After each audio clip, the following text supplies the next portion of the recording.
Last time we derived an expression for the magnetic field intensity over a long vertical cylinder, and it had this symmetrical shape to it. And we looked at the depth index multipliers that one would determine for that anomaly, and we observed that they have the same values as those for the gravity anomaly produced over a buried sphere or point-like object. So the question was, what is the depth to the top of the vertical cylinder producing the anomaly that you see here? And I suggested that there is something a little bit different about this problem than you've been working with. And so let's just take a look at it. We measure off, let's say, the x3/4 distance, the distance out to the point where the anomaly drops off to 3/4 of its maximum value. And you see that we get 430.4 meters. Does that sound right? Well, think about that. Now we convert that to depth using the depth index multiplier. We get 935.7 meters.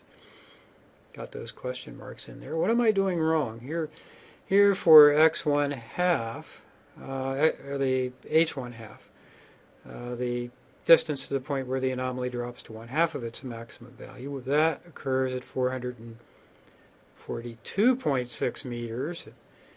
We use this depth index multiplier, we get 578. Well, these are off by almost 360 meters different. So they certainly are. We're either wrong in assuming that this anomaly is associated with a vertically polarized vertical cylinder, or something else is going on. Well, where is x equals 0? That's the question that you should keep in mind when you're looking at any anomaly. And when we look at these anomalies, x equals 0 is at the point of symmetry. So x equals 0 should be located here at 435 meters along this transect.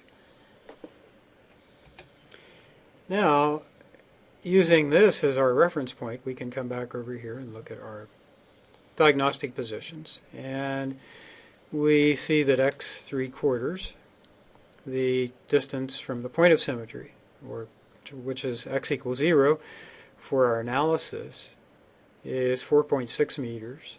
The distance from the symmetry point to x1 half on either side, actually. And if you have a little bit of noise in your data, you might want to take the averages of h1 half on the left and the right, is 7.7 meters over here. And the distance out to the point where the magnetic field intensity drops to 1/4 of its maximum value is 12.3 meters.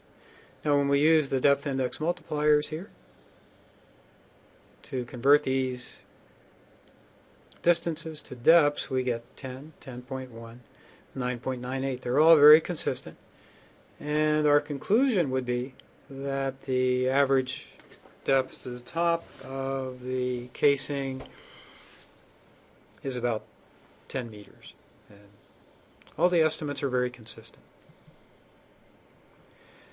So I think we've mentioned this before, sometimes if you're pretty sure about the source of the anomaly, maybe you'll just use one of these diagnostic positions. And in some textbooks, you'll hear reference to the half-max positions, the half-maximum positions. So if you're pretty sure, if the data is not too noisy, you can make a really quick estimate by just using one measurement.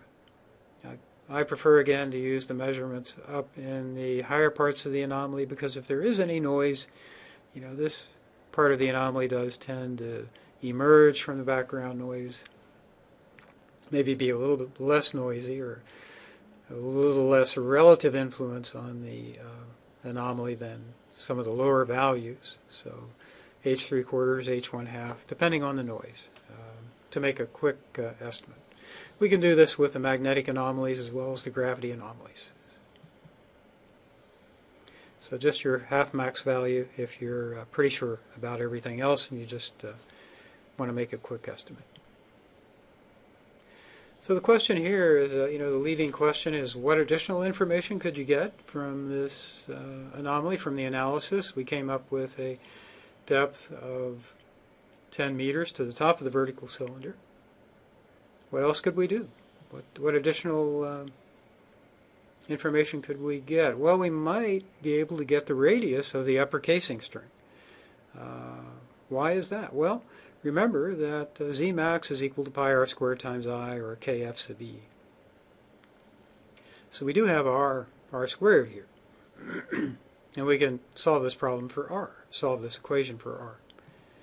And when we do that, remembering that k is equal to, in this particular case, this wasn't given to you, but k is equal to 0.075, and the magnetizing field intensity was 57,000 nanoteslas.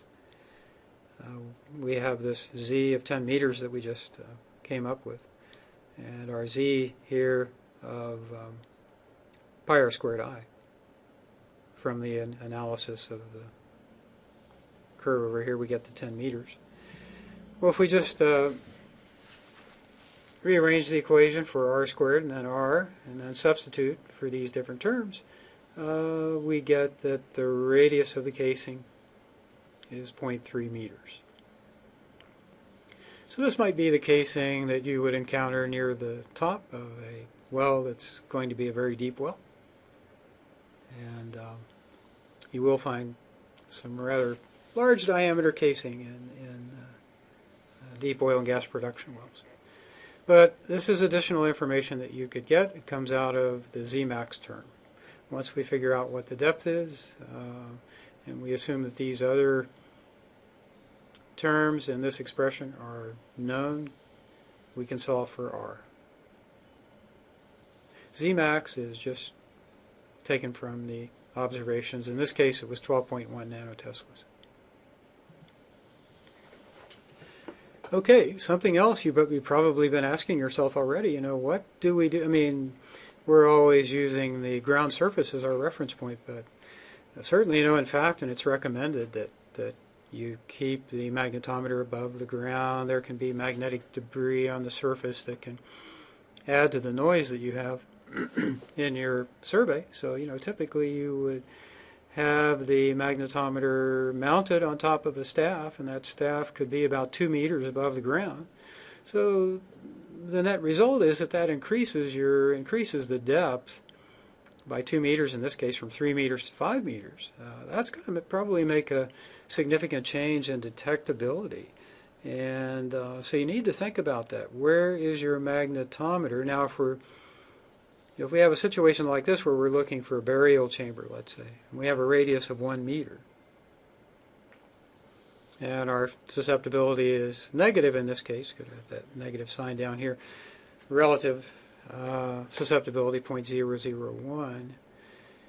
What's the difference in the anomaly that we would see from 3 meters to 5 meters? So our question is, how is this going to affect our ability to detect this burial chamber? So we have the equation over here. We have the parameters over here. F sub E, the magnetizing field strength, 55,000 nanoteslas. If we calculate Zmax at 0, 1, and 2 meters, if we are assuming that we can take the magnetometer at the reading at the surface at 1 meter and at 2 meters, that's going to increase our depth from 3 meters to 4 meters to 5 meters. And also note that the anomaly magnitude is negative because we have a negative susceptibility here. So if we take a look at the values that you should have gotten if you tried this out. At the surface, minus 17.1 nanoteslas, 1 meter above, minus 7.2, 2 meters above, minus 3.7. So the anomaly associated with this rather large burial chamber is pretty small.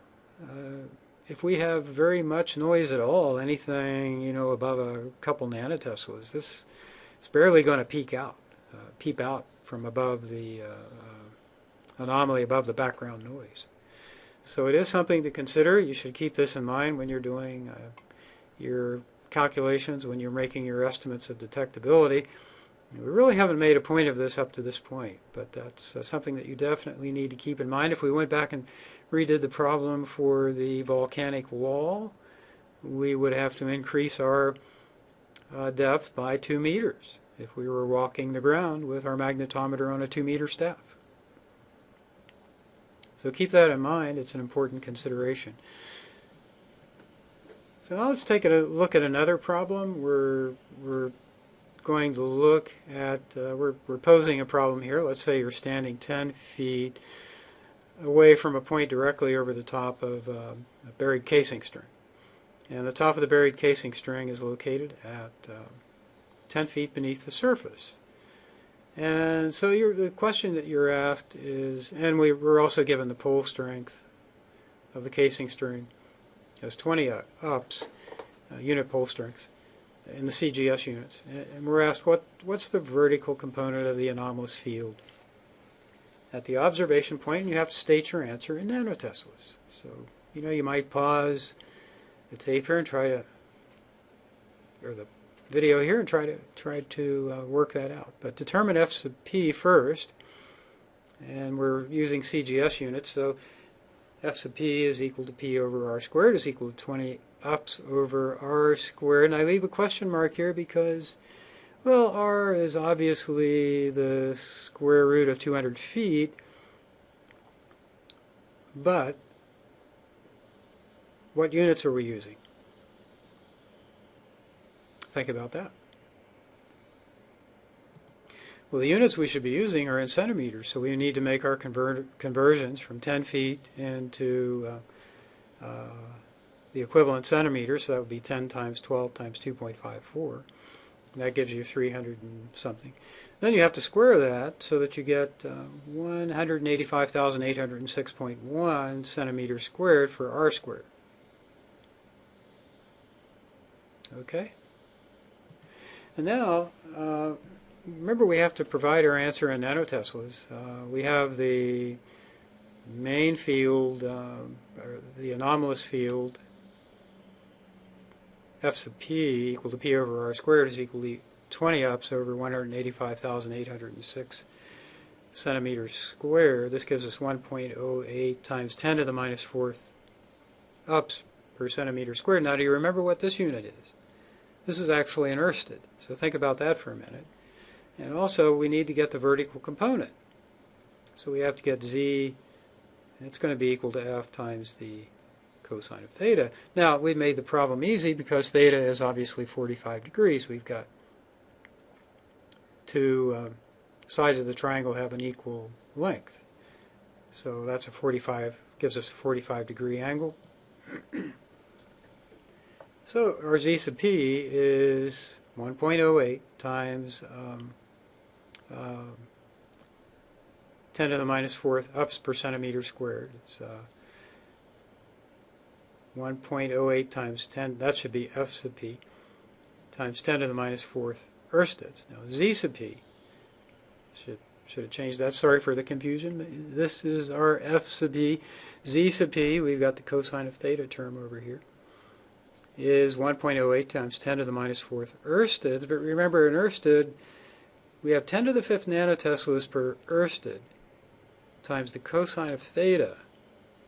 And that gives us 10.8 times 0.707, which is cosine of 45 degrees, or 7.64 nanoteslas. So that might be a detectable anomaly. So, sorry about that little bit of confusion here. F sub P is equal to Z sub P here because we didn't take the cosine into this factor, and Z sub P, then we do have the cosine. So F sub P would be equal to 10.8 nanoteslas. Z sub P would be 7.64, 0.707 times that. So next time we're going to, we'll continue to do a few more problems. Well, one or two problems, but we're also going to talk about survey design, specifically sample interval and how critical sample interval is in survey design, depending upon how deep the objects are that you're looking for. So that's what we'll talk about next time. Thanks for joining us. Talk to you then.